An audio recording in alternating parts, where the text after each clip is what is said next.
So hello everyone, and thank you for attending this session. My name is Leticia Rodriguez, and nowadays I'm leading the practice as Cyber War Gaming Services as a part of the services of cyber within Deloitte. So we are here today to talk about the potential of use some tools in order to test the capabilities of technical response team, among others, to face a cyber incident. So in this context, what we usually perform is some crisis simulation or simulation where the teams could live a cyber attack and see how the decision making is going on. Also to validate technical skills. So as a part of an agreement we have with Cyber-Read, we choose this tool because of the potential of their scenarios and labs, totally aligned with Mitre, that help us to going further with the people part. So because nowadays we always talk for technologies, processes, and people. So the people is, as you may know, a really important side of the how to face a cyber attack. So in this context, we are going to leave you with Ottavio, that he is going to give you more details about the capabilities of the platform that we use currently at Deloitte to perform these cyber exercises for technical response teams and other committees as C-suite committees. So thank you very much, and I go with Ottavio. Good morning everybody. My name is Ottavio Camponeschi and I'm a director for the EMEA business at Cyber-Bit. Very pleased to be here today with all of you, and hopefully we will spend the next 20 to 30 minutes with giving you all the information you require about three major points that I want to touch today. The first one is how organizations are rethinking their readiness approach in cyber, obviously. What is for Cyber-Bit the human element and why this is becoming more and more important, and how Deloitte and Cyber-Bit together are aiming to drive cyber readiness into the enterprise and government market. One of the major aspects of our solution and added value is that more and more organizations are considering people to be not just a simple asset, but the most relevant asset within cyber. And companies are also looking at different way of upskilling their workforce and moving from a basic knowledge into cybersecurity into different aspects which will involve not just people, but also roles and responsibilities. This slide is emblematic and it speaks for themselves. So who are our major customers? Our major customers are the largest system integrators and consultancy firm in the world, from Deloitte to Accenture to Infosys, large banks and insurance company, large government, and large higher education entities across the world. In the past 6-7 years since the company was established in 2015, we started to track what customer had to say, what the concern were about our customers, into how to get better and make sure that the people are becoming more and more effective into contrasting and fighting cyber threats. So consider that we probably have over 1 million simulated cyber attack performed in the market, in the global market. And every time we ask our customers and the participant what their feedback is and what they think we can do to improve, and where is the market required to improve. Well, this is some data that probably it's not news for you, but I'm just going to recap it quickly. So apparently 63% of the organization are understaffed, and this is based on the end of 2021. We will do the same exercise at the end of this year, so we'll be probably ready into like February or March. It will take it 3 months to refill that open position, but the attrition rate continued to stay extremely high.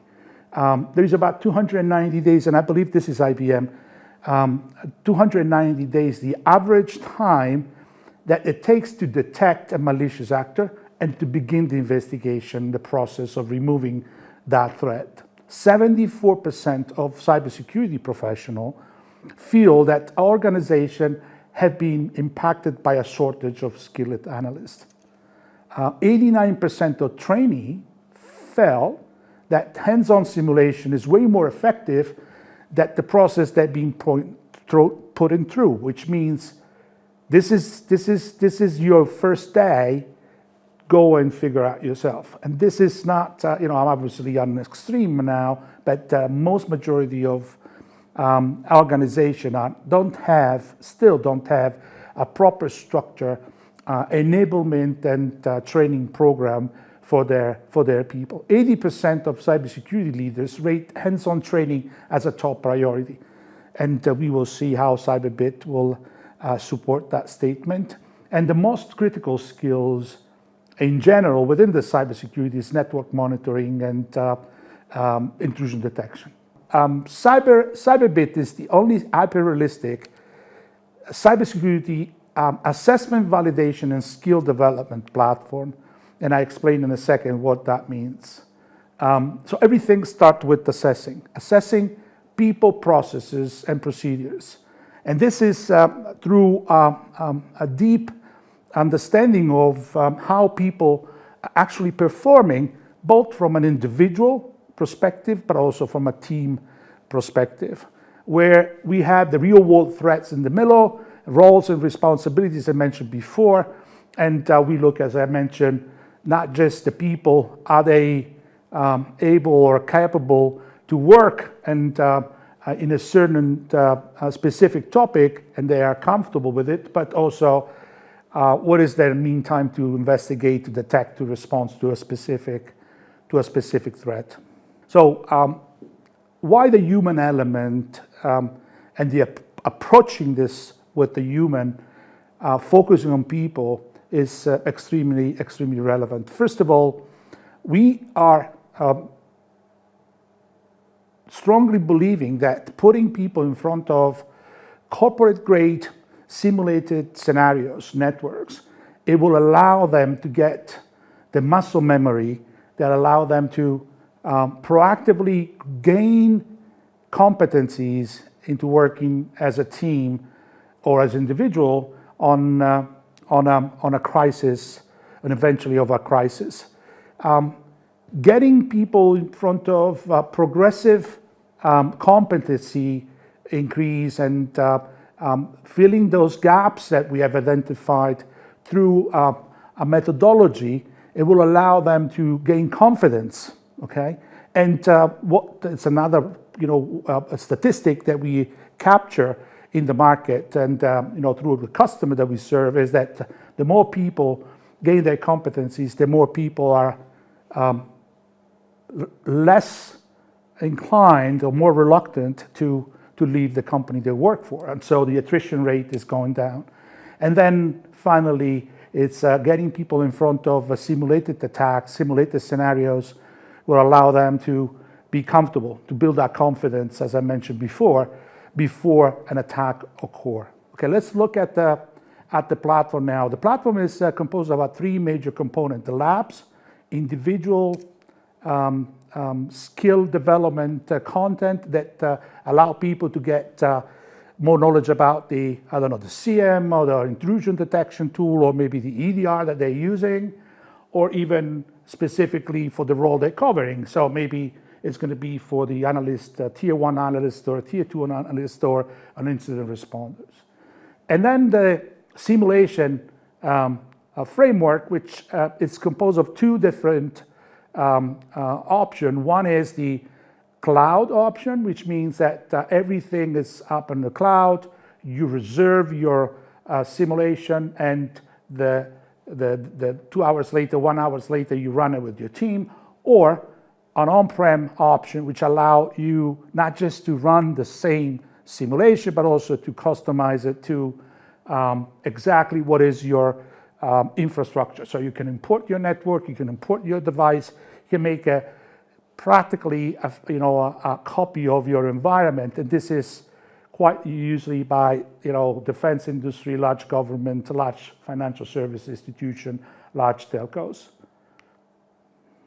One advantage is also that we are trying as much as we can, even on the cloud experience, to have an embed. As a matter of fact, it's this part of the platform, and it's no additional cost, but it's the usage of real commercial tools. So we see McAfee, we see Carbon Black, we see CrowdStrike, and many others that are somehow included into the system. Splunk and IBM, I don't want to leave anybody out, but there's plenty of technology that's being used into the cloud experience. Also, this is unique. We are the only one that providing live attack in the cloud, okay, Azure and AWS. The live fire exercises are somehow an infrastructure that will allow you to replicate your network, and as I mentioned before, both in the cloud or on-prem, and actually allow you to generate attacks in a completely safe environment and make sure that your team is actually working with the real tools and try to somehow mitigate and contain the attack specifically. This is one example, is a corporate espionage simulation where everything starts with spear phishing, ends up with a data leakage. Well, the team is being asked, okay, maybe there is a CM alert that they need to investigate and start the investigation with, and then at the end they need to contain. This exercises are running between 3 to 6 hours. Level of difficulties from easy to intermediate to advanced. Obviously, we require a minimum skill set, which is described in the screen, and also we are make available several different network scenarios with different tools so that everything is becoming as effective and realistic as possible. As I mentioned before, you put this into the on-prem platform and you can customize this with your own attack, with your own environment, with your own tools, and with your own network. The labs are individual content. We discussed it already.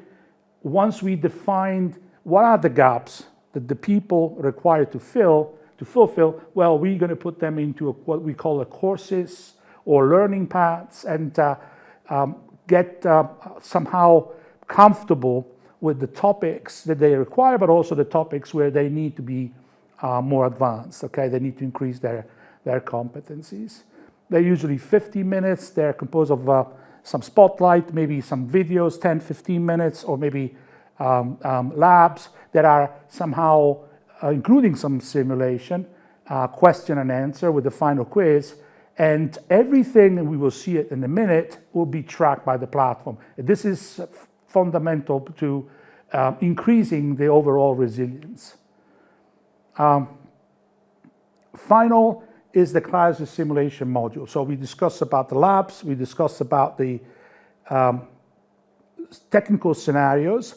Well, we do also have the executive scenario. What that means is typically known as a tabletop. The great advantage about Cyber-Bit is that we combine the tabletop infrastructure or framework, which is fully customizable. This comes in play also Deloitte in this specific, but also in the rest discussion that we had, attached to a technical room. So we will have 2 rooms, one technical room, which is going to run maybe a ransomware attack, where the SOC team is going to be asked to respond to that attack, and all the information will be fed into the upper room, the executive room, where the CEO, the legal, the marketing team, and the rest are going to be asked to provide the right direction for the company. So should I pay the ransom? Should I communicate with the press? Or should I make a statement? Should I call and send an email to all my customers. Well, one thing is running this exercise as a tabletop only, and for the most majority of you, probably you used to do this with the PowerPoint. And one thing is doing it in a parallel room where on one end, I know that my SOC team is actually fighting back and they're being successful, so that I can make decisions also based on that result and not just on an hypothetical inject, which is going to tell me, this you lost 30,000 credit cards or similar.